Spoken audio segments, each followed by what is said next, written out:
The best controllers for Fortnite. What are they? Let's find out in today's video. I have two controllers to show you today. One if you're on a budget, and one for if you have, well, if you want a really good controller, I guess.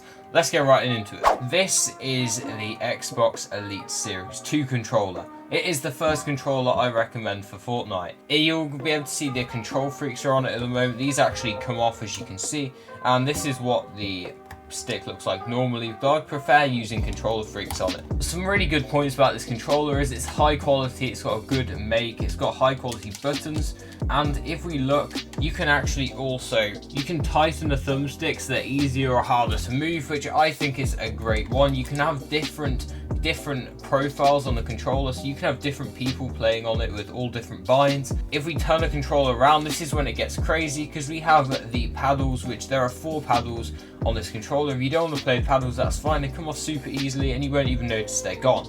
However, the paddles are super high quality, made of metal, and I hold my controller like this and they're super easy to press for me anyway. One thing that's really good about this controller is the super awesome bumper stoppers they have. So you see this is what it's activated, and if we unactivate the other one, we can show you the difference. See, one side is going to activate much sooner, and this is why I like bumper grips and bumper stoppers so much, because it allows me to feel a lot more faster on the game. Two bad things about this controller is the price range. It comes in at about £150 plus, depending where you are, and that can be a little bit steep for a Fortnite controller or a gaming controller in general. However, I believe it's super high quality. If you want the best chance of becoming a pro player, then it might actually be worth it for you. Another disadvantage is it can break pretty easily, especially the bumpers.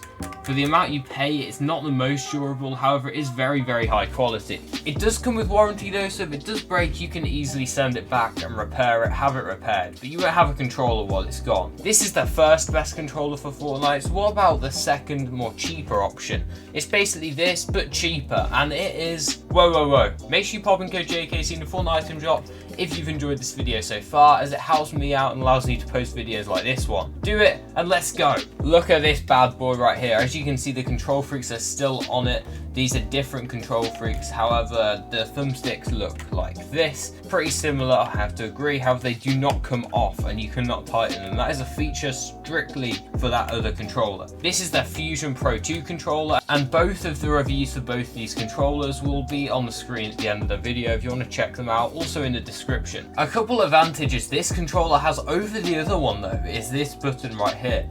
It can control the party audio, and you can just flick it up and down to change it. You can also press it and it will mute yourself. You can tell the materials are slightly less high quality. The controller sounds a bit worse when you tap it, and some of the buttons are a little less quality, such as the paddles, which I'll show you in a second. However, it's super good value, and it's only £70 or £60. I actually got it for £50 because I got it on a discount. I played on this controller for multiple months and I couldn't recommend it enough. It's got this button in the middle that I don't know if you can bind, I never tried, but it could be useful if you can. If we turn it around, you can see we have the paddles and the trigger stoppers. The trigger stoppers are less good on this controller, they're a little bit more flimsy, however they do work, even if they do have a slightly less effect as the other trigger stoppers. The paddles come off completely, so you can play with paddles or no paddles if you want. Put them on right here, super easy to install as well. Look at that, the paddles are on. The paddles do come off like this as well, and once or twice they did come off when I was in game, which was a little bit poor. Trust me, that happened very rarely. These paddles still work to a high degree, and as you can see, they're actually quite big, so they're a lot easier to press. It might take a little bit longer to get used to them and not pressing them by accident than the other ones, but I really like it, and I think you will too. That's why I'm recommending it. This is a Fusion Pro 2 Elite controller. Both of these controller reviews are on screen right now, so go click on them and make sure you subscribe to the channel for more awesome videos. I'll see you in these ones on the screen, guys.